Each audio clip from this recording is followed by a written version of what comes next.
Page 14, Waltz. We get another piece to use our new note F. Let's look this over. Now, again, I want to remind you that, in my opinion, this music so far in this book is incorrect. But you can fix it. Just take a pen and fix it. And that is, at the end of the piece, they give a double bar line. You need to take that second bar line and widen it out. It should be a thin and thick bar line, because that is the symbol for the end of a piece. And that's really what belongs there, not two bar lines. Those double bar lines have a purpose, but it's not that. Well, let's look this over. It's 2 lines long, treble, bass, clef, 3/4 time signature. It looks like, for the most part, we're playing one hand at a time, because when the left hand plays, the dotted half note is just holding it down while the right hand plays. So I'm going to go ahead and take both hands at the same time here, because it'll shorten the video a little bit. So at the beginning, the left hand comes in on A here. That puts the hand here. And the right hand comes in with thumb here. You don't need that 4. You only need where to put the hand, and the thumb tells you that. So you can cross out that 4. And it's here, and then hold that down as you play these. And then here. And then here. And again, hold that down. So you're just holding this down each time. But the second line, second measure, that's a G now. And an E here. Get the idea? You put the hands together. Then go back through and work out the hesitations. And you should be able to play this without looking at the keyboard also. And once we have that, we can think about the interpretation. Well, in 3/4 time, the natural accent is just the first beat of the measure. 1, 2, 3. 1, 2, 3. You feel it. So this is a little louder than this.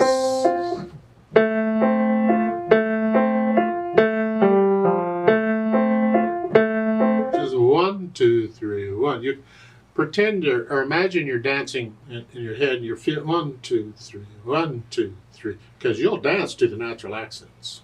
As far as phrasing goes, well, listen to the melody, and where does it sound like it's a musical thought? Here, the melody's in the left hand. It's here.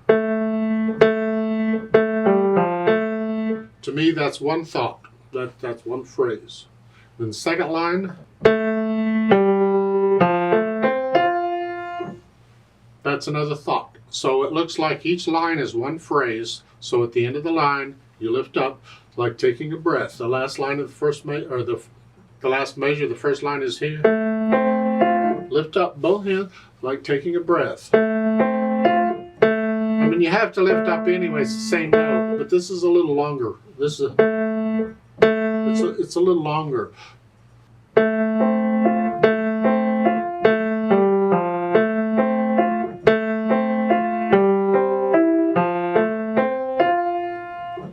You don't have to go that fast. You take it at your speed, whatever you think it should go. It's not going to be a real quick waltz. I mean, imagine people are dancing to it. Now, something I wanted to mention here, I should have mentioned it on the last video and didn't. Shame on me. When you're playing, most of the time you're going to leave both hands on the keyboard throughout the piece. There are times when you have an extended lots and lots of measures of just one hand, where you can let the other hand rest on your lap. Most of the time you're going to keep both hands.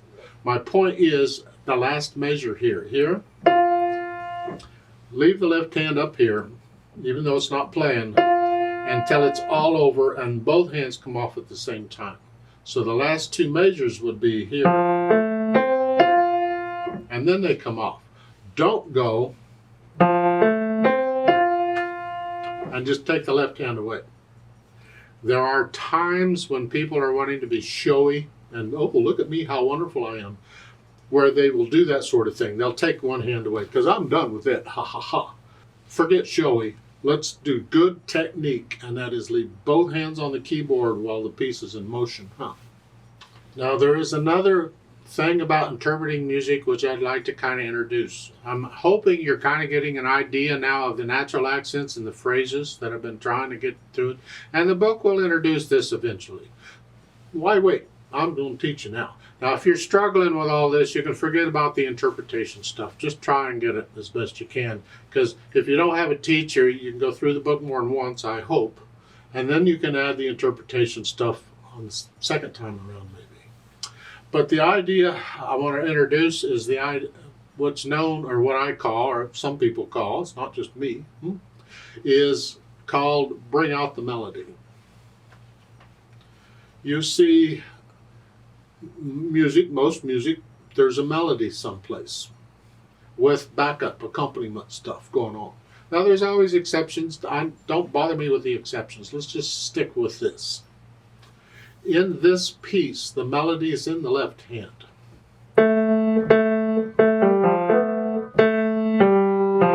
Except for the last measure, that's melody. Well, when you bring out the melody, it means the melody is played a little louder than the other stuff. And this takes time to develop that feel and control. Because you already can play loud if you want. Just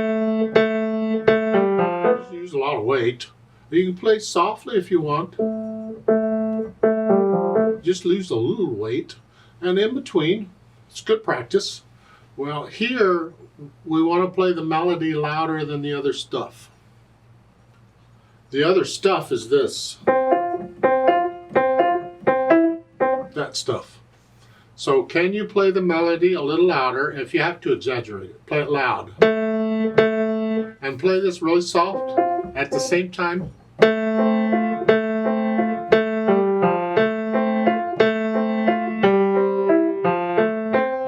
Except the last measure, that's melody, you gotta play it the same.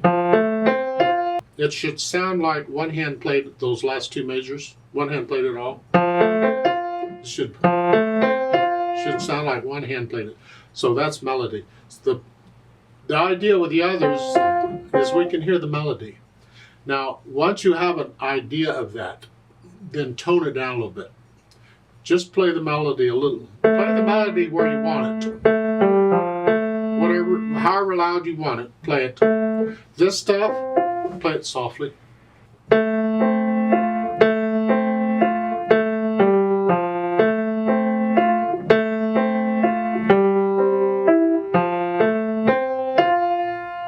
See? Add that to the interpretation. I'll start talking about bring out the melody. Maybe not in everything, but in most of the pieces. That's one more thing we'll think about as far as interpreting the music. Let's play this together very slowly and check the notes and the rhythms. I'll give us 3 counts. 1, ready, go.